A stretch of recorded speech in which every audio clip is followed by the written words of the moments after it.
عالم کی تنخواہ پر روشنی ڈالیں، کتنی ہونی چاہیے؟ متولی مسجد کے خطیب کو کتنی تنخواہ اور کیسا گھر دے؟ کل ایک مولوی صاحب کا گھر گرا جس میں مولوی صاحب کے 5 بچے اور بیوی مر گئی۔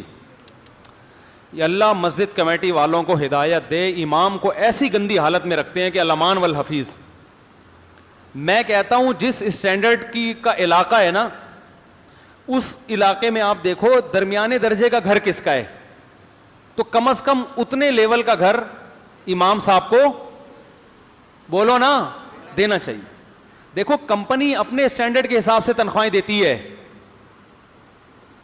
کمپنی ملازمین کا اسٹینڈرڈ نہیں دیکھتی ہے۔ ایک ملٹی نیشنل کمپنی میں اسی عہدے پر ہوں گے تو تنخواہ زیادہ ہوگی، اور ایک چھوٹی کمپنی میں ہوں گے تو اسی۔ تو جس علاقے میں مسجد ہے اس علاقے کے اسٹینڈرڈ کے لحاظ سے امام کا گھر ہونا چاہیے، اور اسی میں دیکھ لو کہ متوسط درجے کی تنخواہ کتنی ہے لوگوں کی۔ بھائی اس علاقے میں جس علاقے میں مسجد ہے اس علاقے میں بعض لوگوں کی تنخواہ 2 لاکھ روپے ہوگی، مالدار کہلاتے ہوں گے، بعض کی 1 لاکھ روپے ہوگی، بعض کی 50,000 روپے ہوگی۔ تو ریشو نکالو کہ یار نارمل لوگوں کی تنخواہیں یہاں 50,000 1 لاکھ تو ہوتی ہیں، تو امام کی تنخواہ بھی کتنی ہونی چاہیے پھر؟ ارے کیا ہو گیا بولو نا، پھر اتنی ہونی چاہیے۔ جس علاقے میں مسجد ہے اسی کے اسٹینڈرڈ کے لحاظ سے متوسط طلب مشکل ہو رہا ہے، سمجھنے میں آ رہی ہے، درمیانے درجے کی تنخواہ اس، ورنہ تو آپ طے نہیں کر سکتے نا۔ تو گھر بھی ایسا ہونا چاہیے اور اس کی ایک تنخواہ بھی درمیانے درجے کی ہونی چاہیے۔ اور پھر امام کے سلیکشن میں بھی آپ بے شک دیر لگا دو، امام خاندانی رکھو، تو وہ موروثی چل رہا ہے سیٹ اپ سارا، جس نے جہاں قبضہ کر کے مسجد بنا لی بس وہ کیا ہے، وہ اس کی ہے۔ اس میں میں جانتا ہوں ہر جگہ نہیں ہوتا ایسے، بعض لوگوں نے اللیگل جگہوں پہ بھی قبضہ کیا ہوا، غیر قانونی جگہوں پہ۔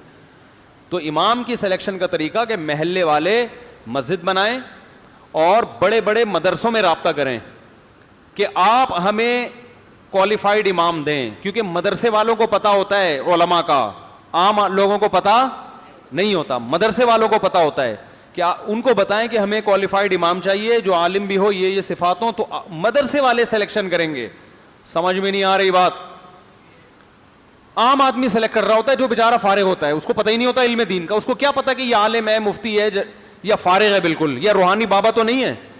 تو روحانی ٹوپی ڈرامے اس فیلڈ میں سب سے آگے نکل جاتے ہیں۔ پھر تو امام کی سلیکشن مدرسوں کے حوالے کی جائے، پھر ٹھیک ہے آپ کمیٹی بیٹھ کے خود بھی کہ مدرسوں نے 4-6 امام بھیج دیے تو اس میں آپ کو زیادہ خوبصورت لگ رہا ہے آپ اس کو امام بنا لیں، بھئی یہ زیادہ اچھا لگ رہا ہے، یا یہ بولنے کا انداز اس کا اچھا ہے، یا یہ کہ یہ نیک زیادہ ہے، یا قرات اس کی اچھی ہے، تو 5-6 امام مدارس والے آپ کو دیں گے، ان میں سے آپ نے ایک کو محلے والوں نے سلیکٹ، کچھ محلے والوں کی رضا بھی ہونی چاہیے نا، اس طرح سے اماموں کا سلیکشن ہونا چاہیے، پھر اس کی تنخواہ خاندانی ہونی چاہیے، سمجھتے ہو؟